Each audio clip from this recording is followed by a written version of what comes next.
Hey, this is Scott Burge, and I am the Simple Tecton. This is part 2 of my Harbor Freight dust collector Frankenstein build, and on this one I'm going to be focusing on the bed and the cams that lift the bucket to the dust deputy.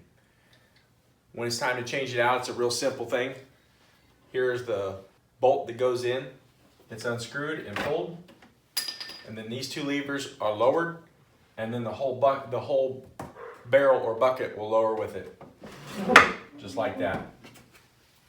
And from there, I have just enough clearance to pull it out. Once it's time to put it back in, it's just the reverse thing, and then push it back up, and it seats back in there. So let's go ahead and work on this. All right? Let's take on the challenge. So I cut 3 blocks. This is the longer one. I'm putting it in the back. And then I have 2 other blocks that I'm going to put to the left and the right. These blocks are going to be used to guide the dowels that are going to be holding the base plate. Also, if you see that PVC pipe laying down there, that gray piece, those are actually going to be inserted in the holes that are going to be drilled in the block to receive those dowels. You'll see what I'm talking about as we get further along. Now I'm cutting the parts for the base plate. What I used here is plywood with laminate on one side. The reason why I did that is because that black laminate, when it's face down, is going to be real slick and it'll help with the operation of the cams that are going to go up and down. So for assembly of this base plate, I thought, why don't I go ahead and use my Kreg jig? It's quick, it's easy. Run some pocket holes in it, right? Well, it ended up being a little problematic. Most of you guys that have done stuff for a while, you see that I'm using plywood and trying to join plywood edge to edge. Well, not a smart move. That large piece there, when I finally go to put that together with that side piece, it actually starts to split out the plywood. Hindsight's 2020. I probably should have used dowels, but you live and you learn. If it becomes an issue later, I guess I'll have to pull it out and fix it. But for now, it works. Well, here's the base plate. It's complete. It's sanded. Looking pretty good.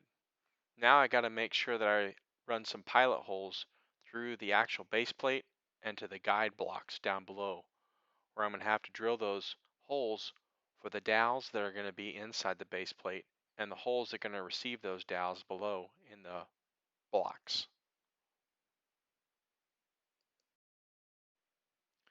Now that those pilot holes are drilled, it's time to bring it over to the old shopsmith and make some, well, bigger holes. It's actually 1-inch holes that are going to receive those 1-inch dowels. After I get this done, I'm going to have to bring the frame over and I'm going to drill through those blocks that are going to receive those dowels. Wasn't the easiest operation, but it ended up working out well. I know, I'm drilling through the block and you're seeing me go through the side of it. Well, there's a reason for that. Let me tell you why. Wait. I just realized I missed something. Here, let me show you. Right here on the interior, I just showed film. Film? How old are you? I just showed in my video that I cut a hole in this block with a Forstner bit. I cut a hole here, I cut 2 back here, and I cut 1 on a corresponding side over here.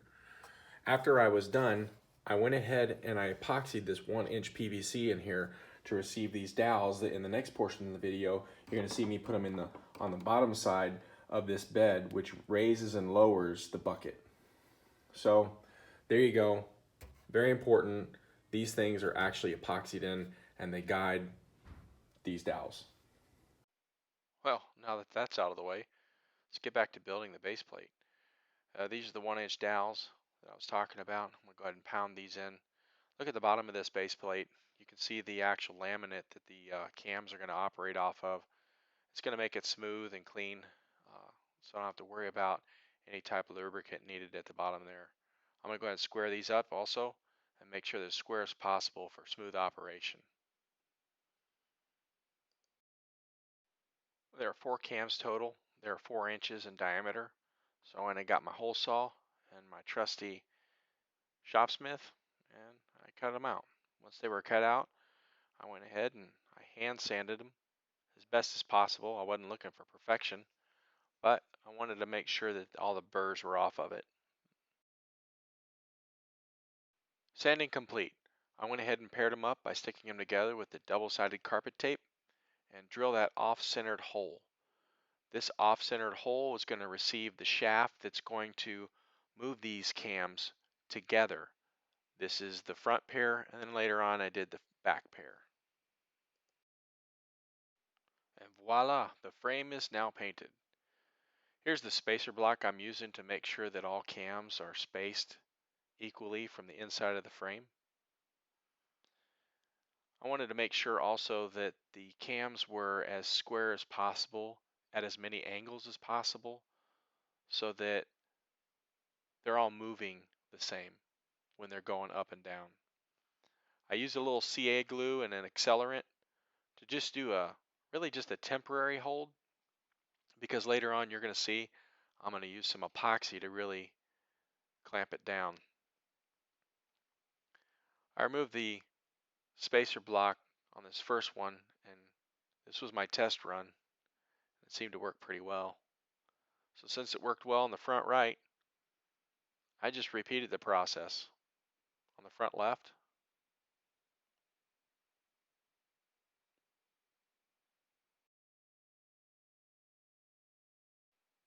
on the back right,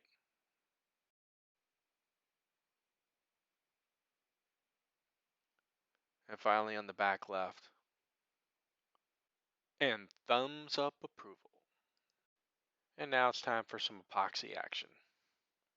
This is just regular 5-minute epoxy, so no big deal. Get it at any box store. I wanted to make sure that I got a healthy amount on there. I didn't run a dowel or a screw in the top of the cams. There's a lot of reasons for that, and one of my main reasons is I was worried that the actual cam would split because it is plywood. So I made sure to put healthy amounts of epoxy on all sides of these cams, on the insides, and even the hard to reach places on the outsides. Look at that craftsman work. Okay, you just got done watching me glue these cams onto this dowel, which is actually a broomstick. I made sure that when I put them on there that they rotate together. So as the lever goes up, these cams push the bed up so that it then can meet up with the dust deputy on top. I did that for the front right here, and of course to the back. They rotate together. Hope that makes sense. Now that the cams are installed in place and set, it's time to make the levers or handles or whatever you want to call them on the outside of the frame, making them the same size.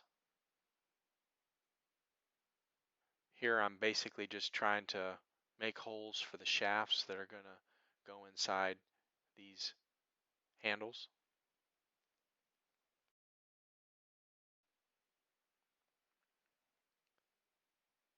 I'm just setting it up so I can find the center of each one of these boards. Once I have the center marked out where I'm going to drill the holes, I run over to my old faithful shopsmith and use a Forstner bit to cut out the holes that are going to receive the shafts.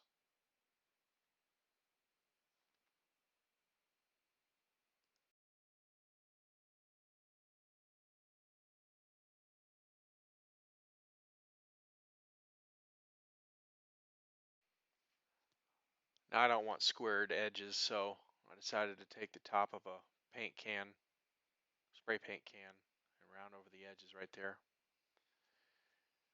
Now I don't know about you, but there's just something about watching someone use a belt sander and round over edges. It's satisfying to watch a person sneak up on a line, but maybe that's just me. But I went ahead and rounded them over. Now it's time for a dry fit. I just did some rudimentary measurements to make sure that I cut them to length. You'll notice I did an offset block on that top lever. I took them over and did the same thing I did to the other ends, and rounded them over. Now for another test fit, make sure everything operates. Looks pretty good. I actually had to cut that bottom lever off a little bit more because it was bumping into that block of the top lever. And what's a woodworking video without showing someone taking a roundover bit and knocking off the edges of some random piece of wood that later on is going to be used by hands? But that's what I'm doing. I know, it's sexy, right?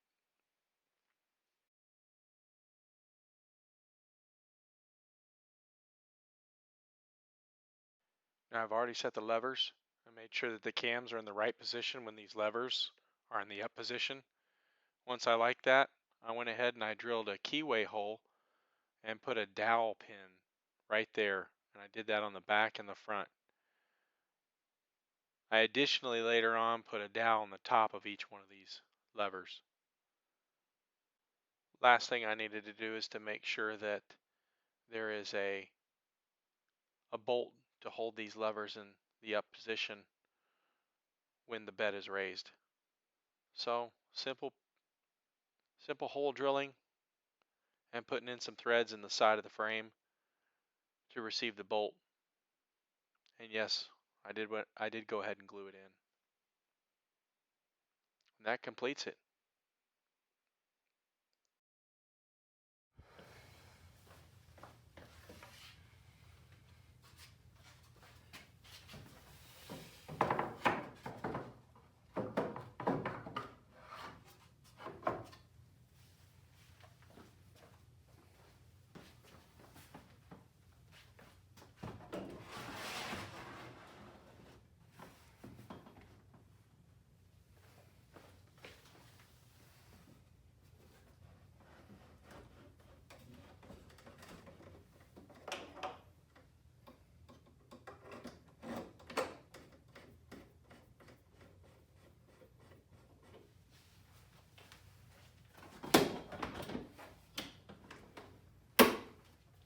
So as you see, putting it back together, not so difficult.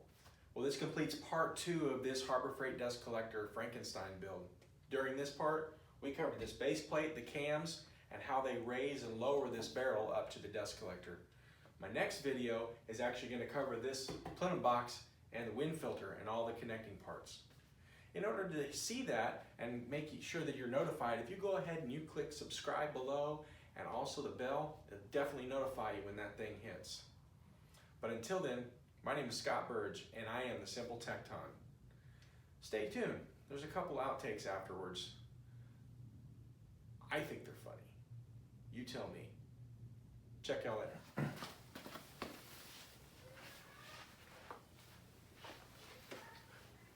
Hey, this is Scott, and I'm the Simple Tecton. Hey, this is... Can't say hey a bunch of times. Can't have bywords and constantly saying the same thing over again. So this is part 2 of our Harbor Freight dust collector Frankenstein build. Hold on. Wait. Hold on. I just showed you that how I drilled. Am I even in this thing? So this is part 2 of my Harbor Freight dust collector Frankenstein build. During this part, it's real simple. Once it's time to empty it, all I have to do is,